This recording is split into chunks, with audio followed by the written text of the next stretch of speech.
Hey everyone, good evening. I'm at the spot. I just put Buck's corn. He started eating right away. He must be hungry. You're always hungry, big boy. You're always hungry. Okay. Just got comfortable. I got his dinner. What did you spot? What did he see? I don't know what he sees. Come here, Buck. You got your food right here. Red the Carnival's here. I see him. Simon the Chipmunk is here. I just threw corn. You're gonna drop that. You're gonna drop those apples. He has apples and strawberries for his dinner. And of course the butternut squash is in that beige bowl. I don't know why he keeps looking over there. I don't see nobody. And I don't see no animal. Like a big animal, like another deer.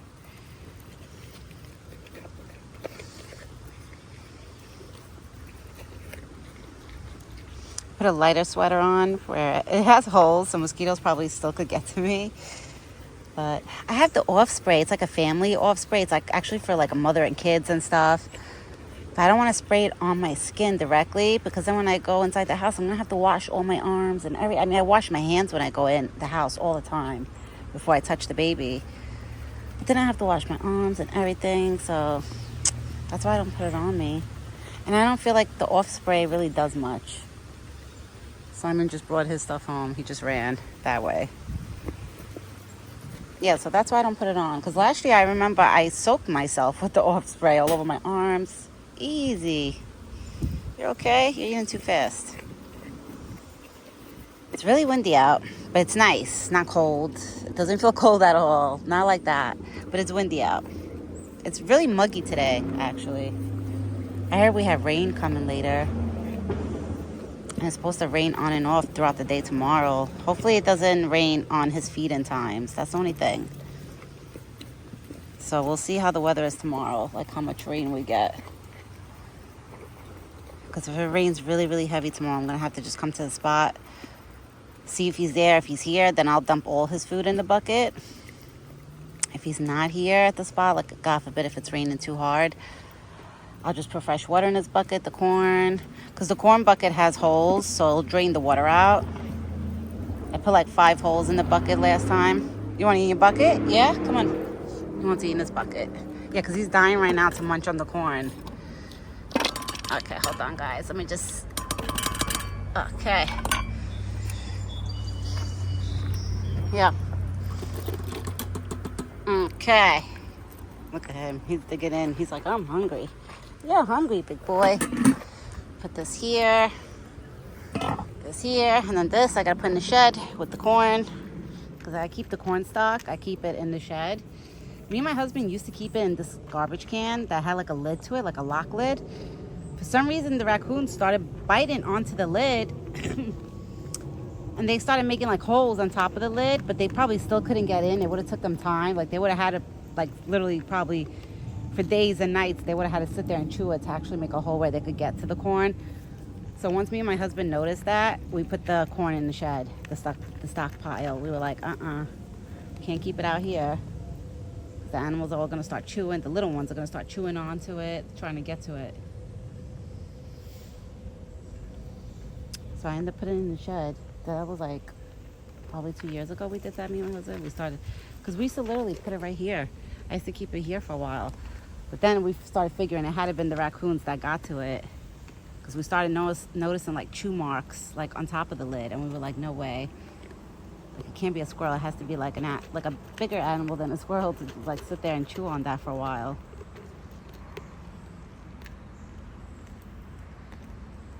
Buck is eating his dinner. He's the only one here. Simon was actually here before collecting corn. But I don't see him anymore. He didn't come back yet. Red the Carnival passed by when I was throwing the seeded bread.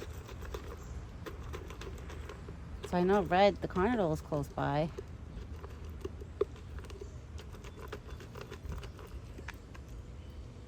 I was thinking it's crazy how in the winter, like all these trees like lose their leaves. And they become like naked. And then in the springtime, my God, they're so bushy. they're so bushy leaves. And like all these leaves, eventually in the fall, they're all gonna fall. Oh look, Red came back. You came back, Red? Hi, pretty boy. He came back. He's so pretty. He's such a pretty bird. He's over there. I threw corn and seeded bread. So they have a choice, the little ones. Sometimes the birds literally just pick out the seeds off the bread, and then the squirrels eat the actual bread. So that's why I like throwing seeded bread, because I figure everybody gets a little something, you know?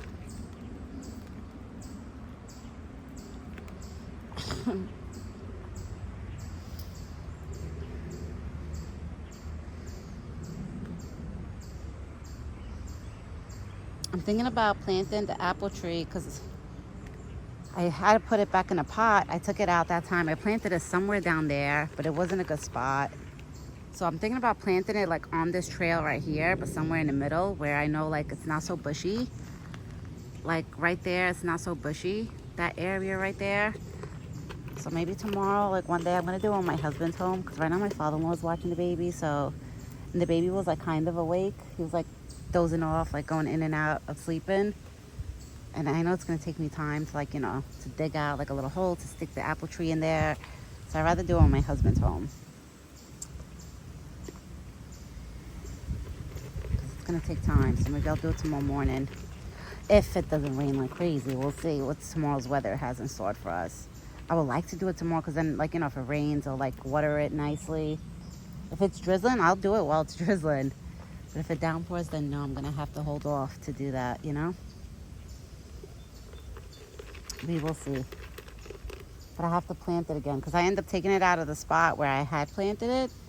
And I put it in a big flower pot, but now it's getting, like, some of the leaves are turning yellow, where my father-in-law was like, you have to replant that somewhere because it can't stay in that flower pot any longer. So I was like, yeah, I know. So I think I'm gonna put it on this trail. I'd rather put it here, like on this trail, because Buck, when he jumps over, he walks like halfway there. So I figure, you know, if the apple tree grows, he'll get the apples, and they'll fall on his side too, because they'll be close to where Buck lives, you know? So that's my idea, what I'm gonna do with the apple tree. Because I did plant it, but when I planted it over there somewhere, the dirt was like messed up over there. It was too dry and too like rocky. And my father-in-law told me it's not good to plant it where like the dirt's too much rocks, because it's not good dirt. So I'm gonna plant it closer. Buck is eating his dinner. I hear the fireman. Hopefully everything is okay. Every time I hear fireman, I always think about it in my head, like, God, please let everything be okay.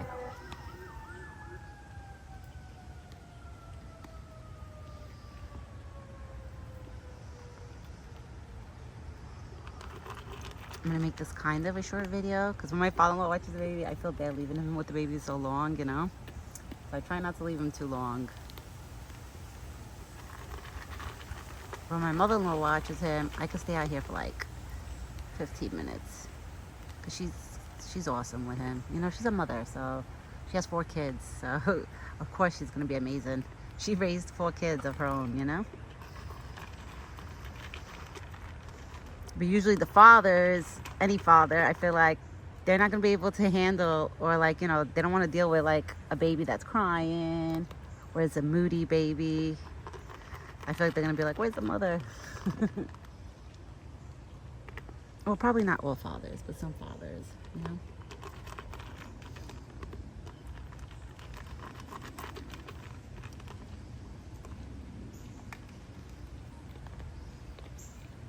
He's so cute. I love watching him eat. It's just so relaxing. Even being here at the spot, it's so relaxing. Like if I was able to stay here for a long time, I would have stood here for like an hour and a half. On days like this, oh, I used to love just sitting. I used to literally just sit there and just like play music and just, I used to sing to Buck, and Buck used to lay down. I feel bad because I'm never going to experience probably of him laying down close by again, because he will only lay down like here, close to the fence, if I stay at the spot for like 2-3 hours. He won't just lay there like me, let's say, getting up and leave like 10 minutes. Right, big boy? He looks at me while he drinks his water. Yeah, I put fresh water in your bucket. I put fresh water for them too. So everybody's bowls are full of water. Nice cold water. Right? You thirsty? Wow, Buck, you're thirsty, big boy. You thirsty? All right, everyone. I'm gonna get going. I will be back tomorrow morning with another video. And I hope the weather tomorrow's not gonna be so bad. I feel like it's already kind of starting where, like, you know, it's getting cloudy and like muggy out. So I know the rain is coming. I just don't know when. I heard it's supposed to come tonight, but I don't know exactly when tonight. Thank God it didn't come like now while I'm feeding him, you know? At least he ate good. He's nice and full. Now if he gets extra hungry, he's gonna go forage and eat like the leaves and like, you know, bushes and stuff. There's a lot of bushes and stuff for him to eat in there in the forest, so he's good. Now he's eating some of the bread, of course. Right, big boy? Buck has it good. He has a forest all to himself where he forages on everything in there. Plus, he always has water in the bucket all the time. So he may not have corn all the time because he eats it all. But he always has water. That's one thing he's never going to go out without is water. And then, of course, when I'm around, he always has food. But I will be back tomorrow morning. Everyone have a great evening and a good night. And me and Buck will be back tomorrow. Ciao for now.